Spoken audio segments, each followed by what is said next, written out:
This week on Gay Matinee, crazy, stupid love. It's all free! Gay Matinee, where we go to the free movies on Tuesday and we come here and dish about it based on what we think. Hell yeah! Crazy Stupid Love is about a man whose perfect life unravels after his wife asks for a divorce and he has to date again, but he realizes that he hasn't got game, so he becomes friendly with this playboy who teaches him the ropes. No, it's not. Crazy Stupid Love is about love triumphing over all, including the stupidity of humans. On a scale of 1 to 10, how was the movie? I give the film a high 8. I thought it had a lot of interesting twists, the acting was good, and the storyline was very amusing. I give it an 8.5. Not like Fellini's 8.5, because it's not a masterpiece that our grandchildren are going to be studying in film class. But it was a very good, very well-made movie. Somewhat of a fluffer, but at the same time it had some interesting things that made you think. It was a basic fluff movie that disguised a real thinker, because although it was a typical summer comedy / family movie, it actually got much more in-depth about feelings and what motivated the characters. In your opinion, was the plot effective? Did it draw in the viewer?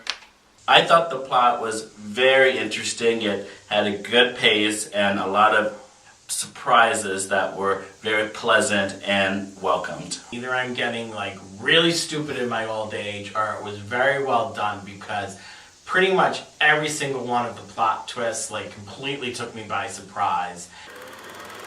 Spoiler alert was when it all came together that the main character, played by Steve Carell, his daughter, played by Emma Stone, was the brand new girlfriend of his teacher, the playboy, played by Ryan Gosling, and how they all got together in the surprise scene where he's trying to win back his old wife, or his current wife, divorced wife, you know, whatever she is, played by Julianne Moore. It was also a little bit of an interesting twist, because we've seen a lot of these big ensemble movies from like Nashville to like Crash, where they have like every star under the sun in them and they overlap in these odd ways. But this really brings it much closer where they're all part of one family. In the film, or was there something about it that you did not like? It's a stretch to find a worse moment in this movie. In terms of who sucked and who didn't. I thought the acting was